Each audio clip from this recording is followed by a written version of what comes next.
कि ये उस लड़के के लिए कैसे पॉसिबल हुआ जिसने 10th क्लास के अंदर उसके 53% मार्क्स आए थे। तो मेरे को एक ऐसी जगह से इंजीनियरिंग करनी पड़ी जो कि एक हरियाणा में एक प्राइवेट कॉलेज इंस्टीट्यूट है। ऑलमोस्ट 80 से 90% कंपनीज ने एक कंडीशन रख दी कि 10th और 12th के अंदर दोनों में 60% से ऊपर आपके मार्क्स होने चाहिए। तो शुरू के 3 से 4 एग्जाम मेरे निकले ही नहीं।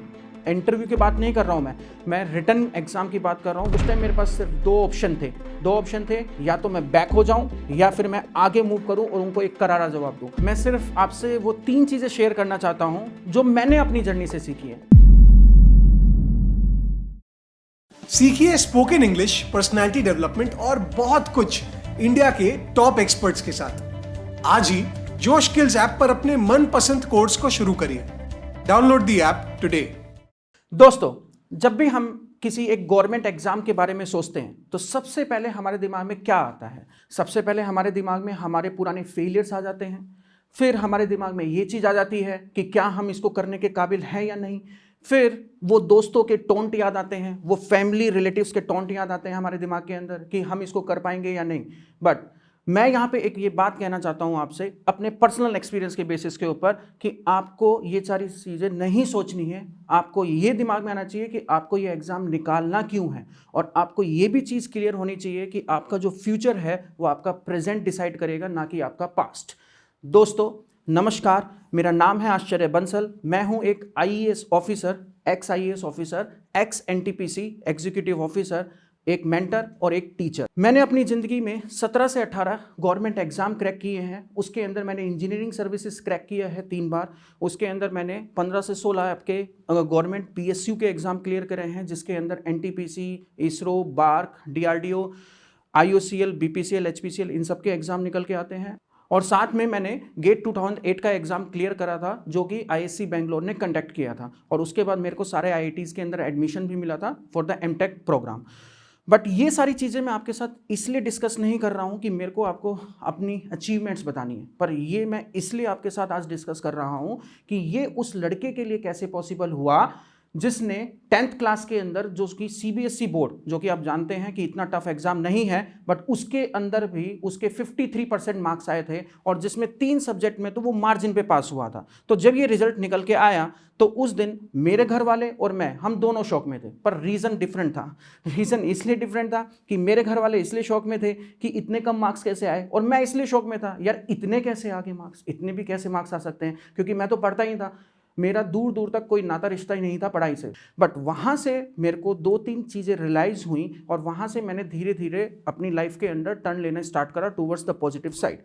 तो उसके केस के अंदर क्या चीज़ याद हुई, क्या चीज़ें मेरे को समझ आई, उसके केस के अंदर जो हमारा एक फ्रेंड सर्कल हुआ करता था, उसमें हम सारे जो 5-6 दोस्त हुआ करते थे बहुत ही अच्छे, वो सारे टॉपर्स थे।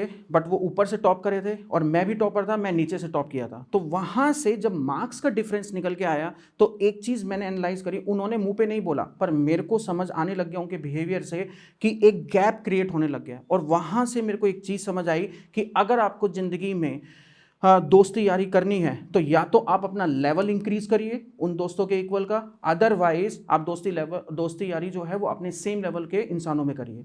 तो मैंने ये ठाना कि मैं अपनी ज़िंदगी में अपने को इम्प्रूव करूँगा एजुकेशन के अंदर, और मैं भी अपना लेवल उनसे ऊपर लेके जाऊँगा, उनके बराबर भी नहीं। दूसरी चीज़ मैंने ये एनालाइज करी कि यार पढ़ना कितना है, कि ऐसा तो नहीं है कि ये लोग 24 घंटे पढ़ते हैं, पर मैंने एनालाइज करा ऐसा नहीं है। वो भी एंजॉय करते हैं, बट हम जो एंजॉय करते हैं वो 24 घंटे करते हैं, वो जो एंजॉय करते हैं वो 24 घंटे में से कुछ एक टाइम, सेलेक्टेड टाइम के लिए करते हैं। तो इसीलिए आपकी लाइफ में सब कुछ चीज़ इंपॉर्टेंट है, पढ़ाई भी इंपॉर्टेंट है, स्पोर्ट्स भी इंपॉर्टेंट है, आपके रिलेशंस भी इंपॉर्टेंट है। सो आपको टाइम अपना एग्जीक्यूट करना है, प्रॉपरली एलोकेट करना है हर चीज़ के लिए। सो मैंने धीरे धीरे ऐसे ही पढ़ाई करना स्टार्ट किया। जब 12th के अंदर मैं पहुंचा तो उसके केस के अंदर मेरे 72% मार्क्स आए। नो डाउट ये आपके लिए कोई बड़ी बात नहीं होगी, क्योंकि हम जब CBSE बोर्ड के अंदर देखते हैं तो 95%, 98% भी स्टूडेंट्स के, बहुत स्टूडेंट्स के मार्क्स आते हैं। पर ये मेरे लिए बहुत बड़ी एक बात है। क्यों? क्योंकि एक स्टूडेंट जिसने 10th क्लास में 53% मार्क्स आए, जो मार्जिन पे पास हुआ, वो इस लेवल तक रीच किया। ओके, बट इसके बाद क्या हुआ, इसके बाद जब मैं इंजीनियरिंग का एग्ज़ाम देने गया तो मेरे को IIT के एग्ज़ाम में नहीं निकला। मेरा AIEEE मेरे को एग्ज़ाम देना पड़ा। सारे बेसहारों का वही सहारा है, आपको भी पता है कि इंजीनियर सारे के सारे उसी से बनते हैं। बट उसके केस के अंदर भी फिर मेरे को एक फेलियर झेलना पड़ा कि मेरी रैंक्स लैक्स में थी। जब मैंने इंजीनियरिंग का एग्ज़ाम का मेरा रिजल्ट निकल के आया तो वहाँ से मेरे को कोई गवर्नमेंट कॉलेज नहीं मिला, कोई मेरे को टॉप का इंस्टीट्यूट नहीं मिला, क्योंकि अगर मेरे जैसे स्टूडेंट्स को गवर्नमेंट कॉलेज मिलने लग जाएगा तो उसको कोई गवर्नमेंट कॉलेज नहीं बोलेगा। तो मेरे को एक ऐसी जगह से इंजीनियरिंग करनी पड़ी जो कि एक हरियाणा में एक प्राइवेट कॉलेज इंस्टीट्यूट है, और मैं एक ऐसे कॉलेज के अंदर एंटर करा जिसका पूरा एक बैच तक कंप्लीट नहीं हुआ था। आई डोंट नो आप इसको बिलीव करेंगे या नहीं कि मुझे ये तक नहीं पता था कि मेरे को ब्रांच कौन सी चाहिए। तो सिर्फ वहाँ पे जब हम एक लाइन के अंदर खड़े हुए थे जहाँ पे ब्रांच एलोकेट हो रही थी, तो आगे पीछे वाले दोस्तों से बात हुई, उन्होंने मैकेनिकल इंजीनियरिंग लिया तो मैंने भी मैकेनिकल ही ले लिया। बट उसके बाद क्योंकि मेरे दिमाग में ये था कि मैं 10th क्लास के बाद में मेरे को ये एनालाइज हो गया था कि मेरे को अपना लेवल अपने दोस्तों से भी ऊपर लेके जाना है, जिन्होंने सिर्फ एक रिजल्ट की वजह से मुझसे बात तक करना छोड़ दिया था। वो चीज़ मेरे दिमाग के अंदर सेट हो चुकी थी और इस वजह से मैं अपना पढ़ाई के ऊपर फोकस करा हुआ था। जब फर्स्ट सेमेस्टर हुआ तो उसके बाद मेरे कॉलेज के अंदर मेरे 4th रैंक आई।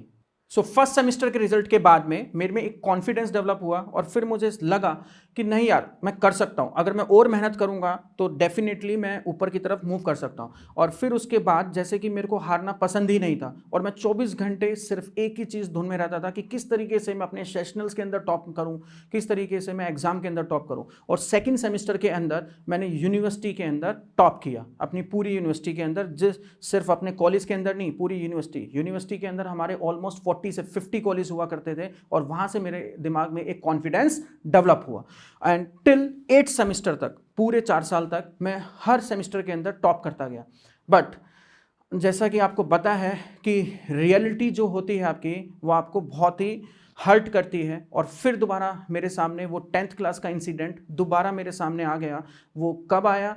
जब 4th ईयर के अंदर कॉलेज के अंदर मेरे प्राइवेट कंपनीज रिक्रूट करने आई और उन्होंने एक कंडीशन रख दी, और ऑलमोस्ट 80 से 90% कंपनीज ने एक कंडीशन रख दी कि 10th और 12th के अंदर दोनों में 60% से ऊपर आपके मार्क्स होने चाहिए, बट अगर आपके 60% से कम है तो आपको अलाउ नहीं किया जाएगा। तो इसी वजह से मैं 80 से 90% एग्जाम के अंदर कंपनीज के अंदर बैठ तक नहीं पाया। इसके लिए मैंने अपने ट्रेनिंग प्लेसमेंट ऑफिसर से भी बात करी, उनके सामने भी हाथ जोड़े, अपने कॉलेज के डायरेक्टर से भी बात करी कि क्या फ़ायदा हुआ कि मैंने यूनिवर्सिटी के अंदर टॉप कर रहा हूँ, मैं लगातार अपने कॉलेज का नाम रोशन कर रहा हूँ, और फिर भी मेरे जैसे बच्चे को आप एक कंपनी के एग्ज़ाम तक में नहीं बैठने दे रहे हैं। तो अगर आपको मेरे को जज ही करना है तो आप मेरे प्रेजेंट के ऊपर जज करिए, और आप मेरे को एग्ज़ाम में बैठने दिए। अगर मैं लायक हूँ तो मैं एग्ज़ाम को क्रैक करूँगा और फिर इंटरव्यू के बेसिस पे लीजिए। बट इन कंपनीज़ के ऐसे ऐसे रूल्स थे जिसकी वजह से मेरे को बहुत ज़्यादा फ्रस्ट्रेशन होने लग गया। और फिर दोबारा मेरे जो साथ के दोस्त थे इनडायरेक्टली मेरे को टॉन्ट मारने लग गए कि क्या फ़ायदा हुआ तेरे यूनिवर्सिटी में टॉप करने का, देख हमारे मार्क्स तेरे से भी कम है और फिर भी हमारी नौकरी लग गई है। और उस दिन फिर मैंने एक चीज़ और ठानी दोबारा दिमाग के अंदर कि अब मैं गवर्नमेंट एग्ज़ाम के लिए तैयारी करूंगा, क्योंकि मेरे लिए ऑप्शंस कुछ बचता ही नहीं था। 1-2 प्राइवेट कंपनीज ने लिया मुझे, और वो भी 7-8 हज़ार की नौकरी के ऊपर, और वो मुझे एक्सेप्टेबल नहीं था अपनी लाइफ के अंदर। इस वजह से मैंने गवर्नमेंट एग्ज़ाम को करने की ठानी, और वहाँ से मेरे दिमाग में एक चीज़ ठन गई कि मेरे को ये प्रूव करना है अपने दोस्तों को, अपने कॉलेज के प्रोफेसर्स को, अपने डायरेक्टर को, ट्रेनिंग प्लेसमेंट ऑफिसर्स को, सबको ये प्रूव करना है कि ये जो कंपनी आई थी इन्होंने मुझे ना लेके कितनी बड़ी गलती कर दी है। तो इसी वजह से मेरा जो पाथ है वो गवर्नमेंट एग्जाम की तरफ मूव करा। अब उसके बाद 2007 के अंदर मैं पास आउट हुआ यूनिवर्सिटी गोल्ड मेडलिस्ट के साथ में, और फिर मैंने PSU एग्ज़ाम्स की तैयारी करना स्टार्ट करा। बट वहाँ पे जैसे ही मैंने एग्ज़ाम देने स्टार्ट करे तो शुरू के 3 से 4 एग्ज़ाम मेरे निकले ही नहीं। इंटरव्यू की बात नहीं कर रहा हूँ मैं रिटन एग्जाम की बात कर रहा हूँ। वो मेरे एग्जाम ही नहीं निकले, वो इसलिए नहीं निकले क्योंकि मेरे में एक अंदर से एरोगेंस टाइप का आ गया था कि मैं यूनिवर्सिटी का टॉपर हूँ, मेरे तो एग्जाम निकल ही जाएंगे। बट आपको एक चीज़ और मैं समझा रहा हूँ, ये वीडियो जितने भी लोग देखेंगे उसमें से जो लोग तैयारी करने आए हैं, प्लीज़ अपने दिमाग में से ये निकाल दीजिए कि आप कहीं के टॉपर हैं, यूनिवर्सिटी टॉपर हैं, क्योंकि जिस एग्जाम में आप बैठने जा रहे हैं वो एग्जाम में ऑल ओवर इंडिया के सारे टॉप क्लास माइंड पीपल्स उसके अंदर एंटर करेंगे। तो आपको उन सब से लड़ना है और उसके बाद लड़के हारना नहीं है, आपको उससे जीतना भी है। तो इस फ्रस्ट्रेशन से कुछ नहीं होगा, आपको किसी को गालियां नहीं देनी है। मेरे भी दिमाग में फ्रस्ट्रेशन आया था क्योंकि जब मेरे एग्जाम नहीं निकले तो मैं भी बहुत फ्रस्ट्रेट हुआ था। मेरे को भी फिर दोबारा अपने दोस्तों के, कॉलेज वालों के टोंट याद आए थे कि ये नौकरी ही कर ले, तेरे बस की नहीं है, ये सिर्फ एक प्राइवेट कॉलेज है और तूने यहाँ टॉप करके कोई तीर नहीं मार लिया है। तो उस केस के अंदर सारी चीज़ें मेरे दिमाग में चल रही थी। उस टाइम मेरे पास सिर्फ दो ऑप्शन थे, या तो मैं बैक हो जाऊं या फिर मैं आगे मूव करूं और उनको एक करारा जवाब दूं। और उसके बाद फिर मैंने अपने दोस्तों से जिनका सिलेक्शन हुआ था उस PSU एग्जाम में, उनसे बात करनी स्टार्ट करी और उनसे ये पता करा कि एक्चुअली में वो क्या कर रहे हैं जो मैं नहीं कर रहा हूँ, जिसकी वजह से मेरा एग्जाम नहीं निकल रहा है। तो यहाँ पे मेरे को एक चीज़ समझ आई, आपको अपने वीकनेस के ऊपर वर्क करना है इंस्टेड ऑफ दैट कि आप किसी को ब्लेम कर रहे हैं। आपको अपनी प्रिपरेशन में ऐसे ही नहीं कि सब कुछ पढ़ना है, आपको ये चीज़ देखना है कि यार मैक्सिमम पोर्शन किस जगह से आता है। सो आपका 80 से 90% जो सिलेबस है वो 20-30% सिलेबस से ही आता है और मैक्सिमम क्वेश्चंस आपके रिपीट होते हैं। अगर आप किसी भी एग्जाम को आप देखते हैं तो आपने एक चीज़ सुनी होगी कि यार मेरे को ये एग्जाम क्रैक करना है, तो सबसे एक बेसिक पॉइंट ये निकल के आता है कि लास्ट 5 साल के 10 साल के पेपर कर लो। इनफैक्ट आप इस बात को छोड़िए, यूनिवर्सिटी में, कॉलेज के अंदर जब हमारे एग्जाम होते हैं और जो स्टूडेंट एक रात को ही पढ़ के एग्जाम निकालते हैं तो वो क्या पढ़ते हैं, वो पूरी बुक पढ़ते हैं या लास्ट ईयर के पेपर्स पढ़ते हैं? लास्ट ईयर के पेपर्स पढ़ते हैं। सो इसी वजह से आपको पहले ये देखना है कि लास्ट ईयर के 10 साल के 15 साल के एग्जाम को एनालाइज करके कि कौन से पार्ट से टॉपिक सबसे ज़्यादा आ रहे हैं, कहाँ से सबसे ज़्यादा सिलेबस आ रहा है, और फिर उसको एनालाइज करके उसके बेसिक्स के ऊपर जाना है और धीरे धीरे उसको पढ़ने की कोशिश करनी है। आपको कोई जल्दबाजी नहीं करनी है, क्योंकि एग्जाम जो है वो जब ही निकलेगा जब आप एक क्रिटिकल स्टेट के ऊपर पहुंच जाएंगे, एक सैचुरेशन स्टेट के ऊपर आप पहुंच जाएंगे। क्रिटिकल स्टेट से मतलब ये नहीं है मेरा मेंटल स्टेट, ठीक है, तो उससे मेरा मतलब ये है कि जब हम पढ़ाई करते हैं तो एक सैचुरेशन स्टेट के ऊपर हम पहुंच जाएंगे, तो उसके बाद हमारे सारे एग्जाम्स निकलने स्टार्ट हो जाएंगे।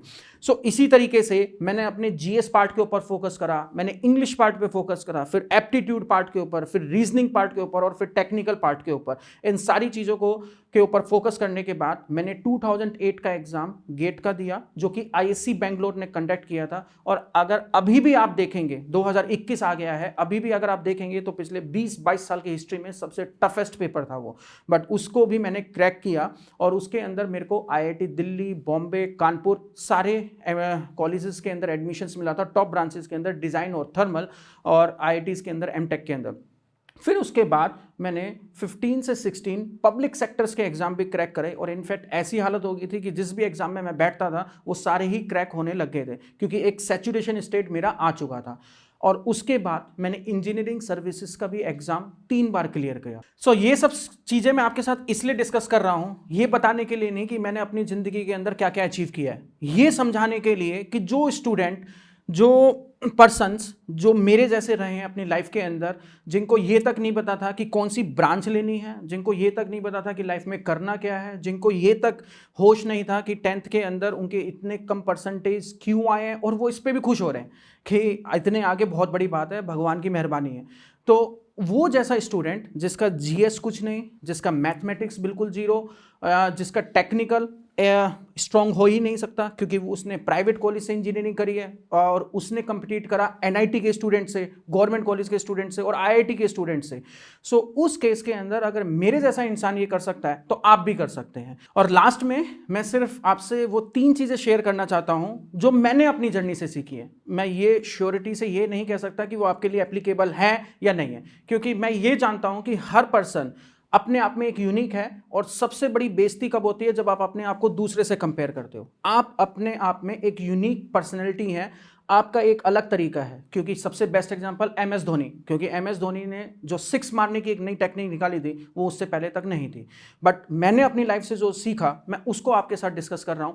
तो सबसे पहली चीज गॉड स्टेटमेंट आता है जो हम सब लोगों ने ही सुन रखा होगा, God help those who help themselves। तो इसमें जो इंपॉर्टेंट पॉइंट है them और themselves। इसका मतलब ये है कि गॉड भी आपकी जब ही हेल्प करेंगे जब आप अपनी खुद की हेल्प करेंगे।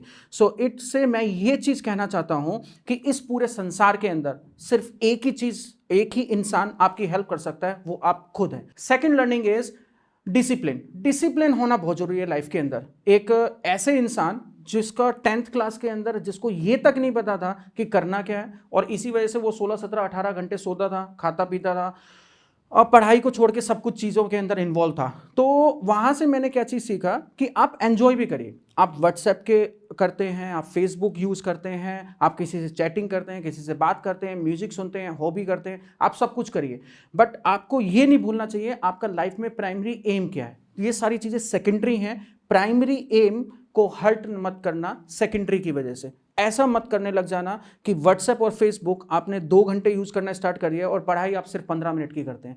सो मैं ये नहीं कह रहा कि आप 18 घंटे पढ़िए, और ये पॉसिबल भी नहीं है। और इनफैक्ट अगर आप 24 घंटे में से 18 घंटे पढ़ रहे हैं तो इसका मतलब ये नहीं है कि आप होशियार हैं, इसका मतलब ये है कि आपको पता तक नहीं है कि पढ़ना क्या है। So third is your patience. Okay, patience होना बहुत जरूरी है हमारे जैसे इंसानों में। क्योंकि मैंने अपनी लाइफ से ये एनालाइज किया है कि हम लोग 10th में, 11th में, 12th में फुल मस्ती करते हैं। कॉलेजेस के अंदर भी हम वो बुक्स पढ़ते हैं जिनको पढ़ के हमें समझ नहीं आता है। IITs ऑथर्स की बुक्स, ओके, बट जो IIT से स्टूडेंट हैं, जो NIT के स्टूडेंट हैं, वो उन टीचर से डायरेक्टली पढ़ रहे हैं, तो उनका नॉलेज का लेवल आपसे बहुत ही एक अलग लेवल होता है। साथ में क्योंकि वो 11th और 12th के अंदर तैयारी करते हैं और वो IIT में एंटर करते हैं, तो इसका मतलब ये है कि उनका फिजिक्स, केमिस्ट्री, मैथ्स भी स्ट्रांग होगा जब भी वो उसके अंदर एंटर करें। और हम लोग प्राइवेट कॉलेज से हैं, हम लोगों का मैथ्स, फिजिक्स, केमिस्ट्री दूर दूर तक कोई नाता नहीं। तो इसका मतलब जब आप इंजीनियरिंग के बाद गवर्नमेंट एग्जाम की तैयारी कर रहे हैं तो आपका कंपटीशन IIT NIT वाले स्टूडेंट से है जिनका ऑलरेडी एक बेस तैयार है। तो इसी वजह से प्लीज़, अगर आप जब 2-3 महीने, 4 महीने, 5 महीने तैयारी करना स्टार्ट करें सीरियसली, और उसके बाद जब आप एग्जाम्स दें तो आपका अगर फर्स्ट, सेकंड, थर्ड अटेम्प्ट के अंदर नहीं निकले तो प्लीज़ वहाँ पे स्टॉप मत करिए, क्योंकि आपको उनके लेवल में लाने के लिए आपको और मेहनत करनी पड़ेगी। तो एटलीस्ट अपनी लाइफ का 1 साल जरूर देके देखिए सीरियसली। ओके, तो अगर आप सीरियसली 1 साल देंगे और साथ में टाइम मैनेजमेंट, कि आपको ये पता होना चाहिए कि आपकी वीकनेस क्या है। 24 घंटे बस रोना नहीं है आपको कि ये नहीं हो रहा है, इसके अंदर पैसे दिए जाते हैं, मेरा कोई नहीं है संसार में, मैं जा रहा हूँ। तो ये चीज़ें आपके दिमाग में नहीं आनी चाहिए। आपके दिमाग में ये आना चाहिए कि मेरा क्यों नहीं हुआ और जिनका हो रहा है उसमें और मेरे में डिफरेंस क्या है। तो ये सारी चीज़ें आपको पता होनी चाहिए। आप अपनी वीकनेस के ऊपर काम करिए, definitely you will get success. और लास्ट, मैं ख़त्म सिर्फ अब्दुल कलाम जी के एक कोट हैं उससे करना चाहता हूँ कि ड्रीम्स वो नहीं हैं जो आप सोते हुए लेते हैं, ड्रीम्स वो हैं जो आपको सोने ना दे। Thank you so much. 21st century में हम एक ऐसे मुकाम पर पहुंच गए हैं जहां हमारी डिग्री और कॉलेज से ज्यादा मैटर करती है हमारी skills, communication skills, soft skills, internet skills, जो हमें करियर में आगे बढ़ने में हेल्प करती है। अनफॉर्चुनेटली ये स्किल्स हमें स्कूल में या फिर कॉलेज में नहीं सिखाए जाते। जाहिर सी बात है कि हमें ये स्किल्स कहीं से तो सीखनी होंगी। ये स्किल्स सीखना कोई बड़ी बात नहीं है, चाहिए हमें सिर्फ सही गाइडेंस, डायरेक्शन और फीडबैक इन्हें इंप्रूव करने का। ये स्किल सीखने के लिए और जिंदगी में आगे बढ़ने के लिए मैं आपको देश के सबसे अच्छे सुझाव के बारे में बताना चाहता हूं, जिसका नाम आपने सुना ही होगा, जोश स्किल्स ऐप। ये ऐप आपको कैसे हेल्प करेगा?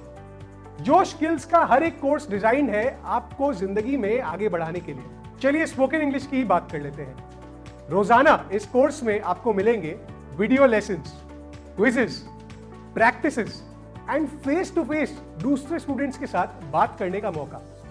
आप क्या सही बोलते हैं और क्या गलत, हर एक चीज पर आपको फीडबैक भी दिया जाएगा। और तो और लर्निंग को मजेदार बनाने के लिए आपको पॉइंट्स भी मिलेंगे और टॉप स्कोरर्स को हमारे तरफ से अवार्ड्स मिलेंगे। इससे बेहतर लर्निंग क्या हो सकती है? सिर्फ यही नहीं, हमने इस ऐप को बदलकर एक ब्रांड न्यू लुक और फील दिया है ताकि आपकी लर्निंग और भी इफेक्टिव हो और आप अपनी जिंदगी में आगे बढ़ पाए। आज ही डाउनलोड करिए जोश स्किल्स ऐप और अपनी जिंदगी में आगे बढ़िए।